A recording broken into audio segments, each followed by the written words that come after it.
폭락한 윤석열 지지율 탄핵으로 이어지려면 총선 이후 윤석열 대통령 지지율이 일제히 급락했습니다. 한국갤럽 16일에서 18일 조사 결과 3주 만에 34%에서 23%로 거의 3분의 1 가까이 떨어졌으며 이는 취임 후 최저치이기도 합니다. 전국 지표조사 15일에서 17일 조사 결과 2주 만에 38%에서 27%로 11%포인트나 떨어져 역시 취임 후 최저치를 기록했습니다. 리얼미터는 총선 전후인 9일에서 12일 조사를 했는데 총선 전날 37.1%에서 총선 직후 30.2%, 28.2%로 급락하는 양상을 보였습니다. 미디어 토마토는 13일에서 14일 조사 결과 한 주 만에 37.1%에서 26.3%로 역시 11%포인트 가까이 떨어졌습니다. 모두 윤 대통령을 향한 분노의 민심이 확연히 드러나는 결과들입니다. 윤석열 지지율 급락의 주요 요인, 윤 대통령의 지지율이 급락한 주요 요인, 그리고 앞으로 계속 떨어질 수밖에 없는 요인은 크게 세 가지로 압축해 볼 수 있습니다. 첫 번째 요인은 경제, 민생, 물가입니다.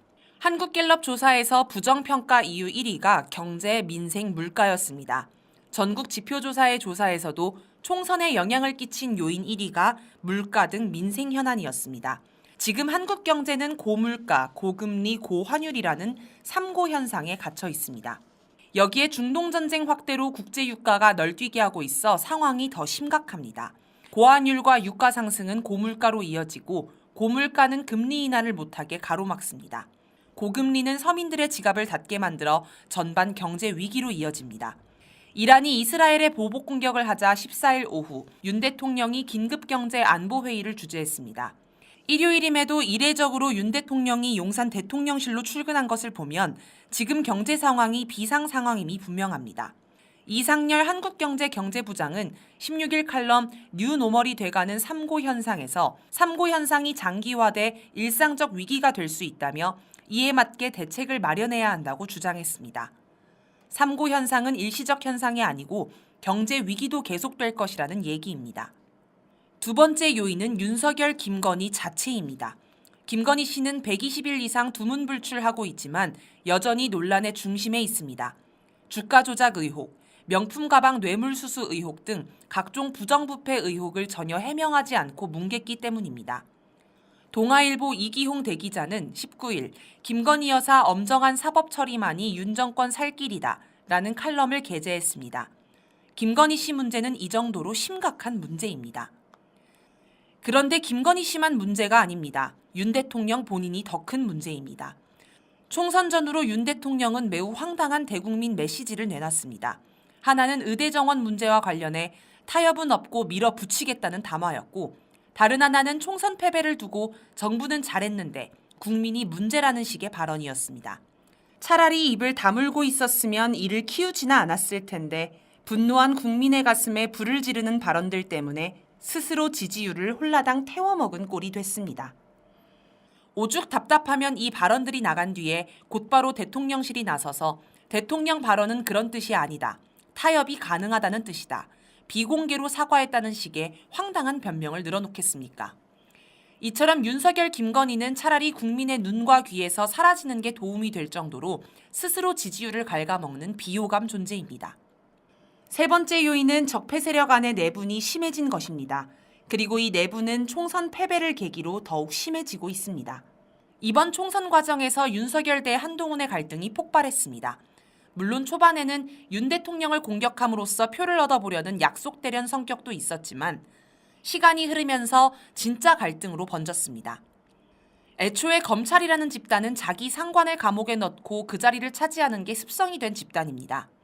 그러니 윤 대통령은 한동훈을 의심하고 견제할 수밖에 없습니다. 한동훈도 여기까지 온 이상 자기가 살아남기 위해서는 윤 대통령을 계속 공격할 수밖에 없습니다. 검찰 내부도 복잡합니다.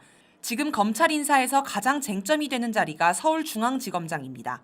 친윤계로 꼽히는 송경호 서울중앙지검장이 김건희 씨를 수사하려다 대통령실과 마찰을 빚었다는 이야기가 공공연히 나왔습니다. 조국 대표는 15일 윤 대통령은 자신과 배우자를 위해 뻔뻔한 방패 역할을 하고 정적에 대해서는 더 무자비한 칼을 휘두를 사람을 찾고 있다라고 언급했습니다. 즉 친윤을 넘어 찐윤을 발탁할 것이라는 말입니다. 그러면 엘리트를 자처하는 검찰이 가만히 있지 않을 수 있습니다. 검찰 출신인 윤 대통령 때문에 검찰의 위상이 추락했고 아예 해체될 위기까지 맞았으니 검찰은 자기가 살기 위해 윤 대통령을 공격할 수 있습니다. 최근 검찰이 대통령 경호처 간부의 비리 의혹을 수사하고 있다는 보도가 나왔습니다. 대통령실 용산 이전 과정에서 경호처 간부가 공사대금 부풀리기를 묵인해줬다는 의혹과 관련해 서울중앙지검이 시공업체 사무실과 공장을 압수수색하고 대표이사를 참고인으로 불러 조사한 것입니다. 대통령실 이전 당시 김건희 라인이 이권에 개입했다는 소문이 파다했습니다. 실제로 김건희 특검법에는 용산 대통령실 리모델링 수의계약 논란도 조사 대상에 들어갔습니다. 검찰의 경호처 수사가 혹시 한동훈 라인의 김건희 라인 공격이 아닌지 모르겠습니다. 윤 대통령을 비판하는 집회가 열리면 집회 방해를 하면서 윤석열 지키기에 앞장서온 구구 유튜버 김상진이 18일 징역 1년을 선고받고 법정 구속되는 일도 있었습니다. 흥미롭게도 구속 사유는 2019년 당시 서울중앙지검장이었던 윤 대통령을 협박했다는 것이었습니다. 5년간 뭉개던 재판을 이제 와서 갑자기 속도를 낸 것입니다. 이것도 적폐 세력 분열상의 한 단면으로 보입니다. 국힘당 내부도 시끄럽습니다. 국힘당 내에서 윤 대통령의 영린이라는 김건희, 최상병 특검법을 수용하자는 목소리가 나오고 있습니다. 안철수 의원은 12일 문화방송 MBC 라디오에서 최상병 특검법을 개인적으로 찬성한다.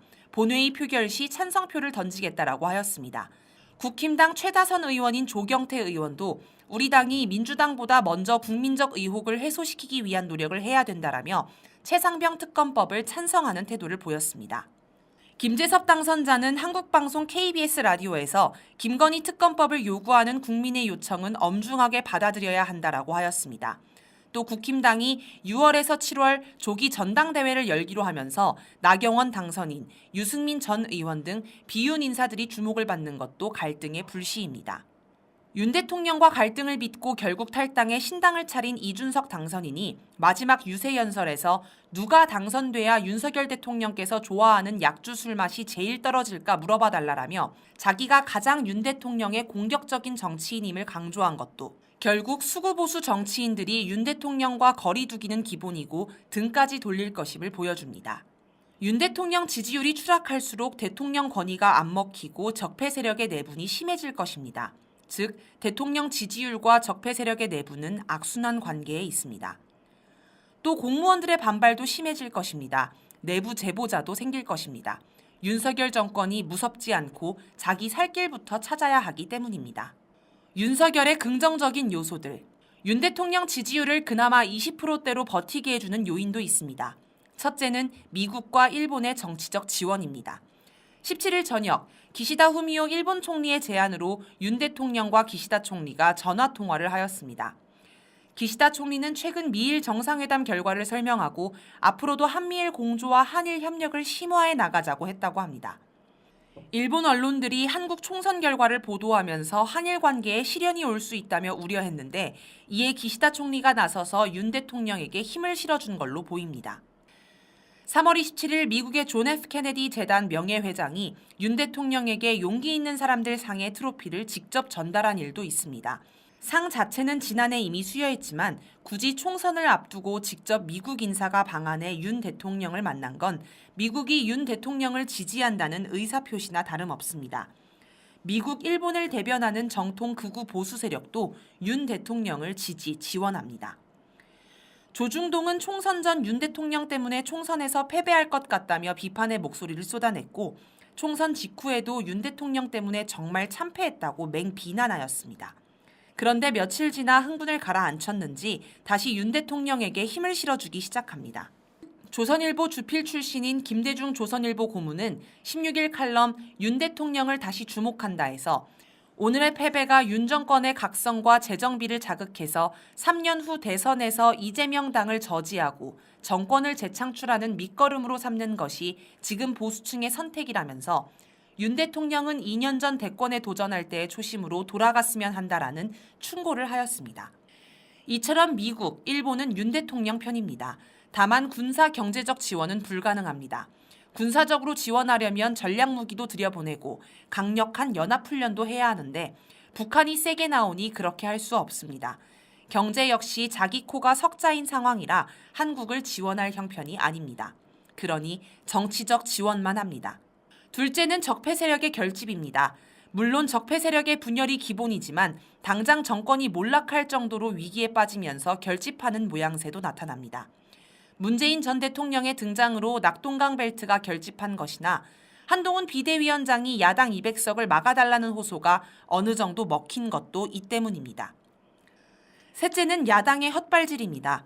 총선이 끝나고 이틀이 지난 12일 이재명 민주당 대표는 윤 대통령과의 영수회담 가능성에 대해 당연히 만나고 대화해야 하는데 지금까지 못한 것이 아쉬울 뿐이라고 말했습니다. 조국혁신당 대표도 14일 자신의 페이스북에 원내 제3당의 대표인 나는 언제 어떤 형식이건 윤 대통령을 만날 수 있길 희망한다라고 적었습니다. 결국 19일 오후 이재명 대표와 윤 대통령이 처음으로 전화통화를 했습니다. 이도훈 대통령실 홍보수석에 따르면 윤 대통령은 다음 주에 형편이 된다면 용산에서 만나자. 일단 만나서 소통을 시작하고 앞으로 자주 만나 식사도 하고 통화도 하면서 국정을 논의하자라고 했고 이 대표는 윤 대통령의 초청에 감사의 뜻을 전하고 마음 내주셔서 감사하다. 대통령이 하시는 일에 도움돼야 한다라고 답했다고 합니다. 이 대표 측에서도 별다른 반박을 하지 않는 걸 보면 실제 위와 같은 대화가 오간 것으로 보입니다. 국민에게 도움이 되는 것과 윤 대통령에게 도움이 되는 것은 양립할 수 없는데 대통령에게 도움이 돼야 한다고 말했다니 놀라울 뿐입니다. 아무튼 이 대표는 당대표 취임 때부터 7번이나 윤 대통령에게 만나자고 요청했는데 이번 8번째 만에 성사될 것으로 보입니다. 그러자 조국 대표도 20일 윤 대통령을 향해 자기도 만나달라고 촉구했습니다. 국민은 윤석열 정권 치하에서 하루도 더 살 수 없다며 총선에서 야당의 대승을 안겨주었습니다. 이는 이번 여론조사에서도 분명히 드러났습니다. 그런데 야당 대표들은 탄핵 대상, 청산 대상인 윤 대통령에게 자꾸 만나자며 매달리고 윤 대통령은 야당 대표들이 하도 간청하니 한번 만나주는 모양새를 연출했습니다. 반윤석열 투쟁 기운에 찬물을 끼얹은 것입니다. 야당 지지자들 내에서도 영수회담이 과연 옳은가, 그른가로 갈등이 생겼습니다. 야당 대표들뿐이 아닙니다. 퇴임 후 잊히겠다던 문재인 전 대통령이 총선을 계기로 고개를 들고 직접 선거운동을 하며 정치 무대를 기웃거렸습니다. 앞으로 민주당 당대표 선거를 앞두고 친문 세력 결집을 위해 더 적극적인 행보를 할 수도 있습니다. 문 전 대통령은 부동산 정책 실패, 검찰개혁 실패, 남북관계 파탄 등으로 지금의 윤석열 정권 탄생에 직접적인 책임이 있습니다. 그래서 반윤 민심 속에서도 반문 민심이 적지 않습니다. 따라서 문 전 대통령의 등장은 반문 민심을 자극하고 반윤 민심에 부정적 영향을 줄 것입니다. 실제로 이번 대선에서 문 전 대통령 행보가 영남 지역에 역풍을 불렀다는 분석이 많습니다. 이 밖에도 야권 정치인들의 거국 내각, 협치 같은 발언들이 국민의 실망을 부르며 윤 대통령에게 긍정적으로 작용하고 있습니다. 민심은 과연? 한국 갤럽 조사 결과 가운데 매우 흥미로운 부분이 있습니다. 향후 의정 활동이 기대되는 당선인을 묻자 1위가 조국 12%, 2위가 이준석 8%, 3위가 이재명 5% 순으로 나온 것입니다. 반면 장래 정치 지도자 선호도는 이재명 24%, 한동훈 15%, 조국 7% 순이었습니다. 장래 정치 지도자 선호도는 아무래도 차기 대권 주자로 직결하는 반면 향후 의정 활동 기대치는 현 국회의 우선 과제인 윤석열 탄핵 등 반윤 투쟁에서 활약할 정치인을 뜻하는 것으로 보입니다. 왜 국민이 이재명 대표에게 반윤 투쟁을 크게 기대하지 않는지 돌아볼 일입니다. 총선을 거치며 이재명 대표는 반윤 어조를 갈수록 낮추면서 국민이 고구마를 먹게 만든 반면 상대적으로 조국, 이준석 대표는 반윤 어조를 더 선명하게 했던 게 주된 이유일 듯합니다. 또 같은 조사에서 총선 결과를 만족한다는 답변이 47%, 만족하지 않는다는 답변이 43% 나온 것도 특이합니다. 만족하지 않은 이유 1위는 여소야대, 야당 쏠림으로 이는 국힘당 지지자들이 꼽은 이유일 것입니다. 2위는 야당 의석수 부족, 200석 미달인데 이는 촛불 국민이 꼽은 이유로 보입니다. 이것만 봐도 총선 200석은 상징적 목표가 아닌 실질적 목표, 국민의 요구였다는 것을 다시 확인할 수 있습니다. 지금 국민의 윤석열 응징 기세는 하늘을 찌릅니다. 그리고 앞으로 더 높아질 것입니다. 민심은 윤석열 탄핵을 확고히 지향합니다. 윤석열 탄핵은 국회가 하지만 국회의원들에게 맡겨놔서는 절대 안 됩니다. 그랬다가는 정치인들의 고구마짓만 실컷 구경하게 될 것입니다. 정치인을 견인하려면 국민이 움직여야 합니다. 일단 대통령 지지율이 지금보다 더 떨어져야 합니다. 지금 20%대인데 10%대까지 떨어져야 합니다. 또 촛불 광장이 더 커져야 합니다. 윤석열 탄핵 촛불에 10만, 100만이 모여 민심을 분명히 보여주어야 합니다. 이것이 가장 중요합니다. 그래야 정치인들이 국민의 눈치를 보며 움직일 것입니다. 역시 국민이 희망입니다.